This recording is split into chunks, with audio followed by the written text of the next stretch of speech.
Isang maswerteng gabi po mga ka-STL. Narito na po ang resulta ng STL Muntinlupa para sa araw na to, 3rd draw, November 6, 2024. Araw ng Miyerkules. Naway ang mga natayan nyo pong mga numero kanina ay manalo nawa ngayong gabing ito, 9 PM. Kaya kunin nyo na po yung mga tickets. Narito na po ang resulta.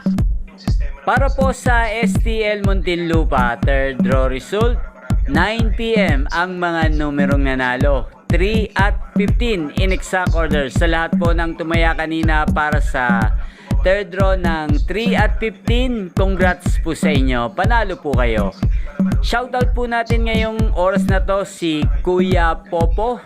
Kuya Popo, shoutout po sa iyo. Sana isa ka rin sa manalo ngayong gabi. Napanood nyo po ang resulta ng STL Muntinlupa sa channel na to, Roderick Hernandez TV.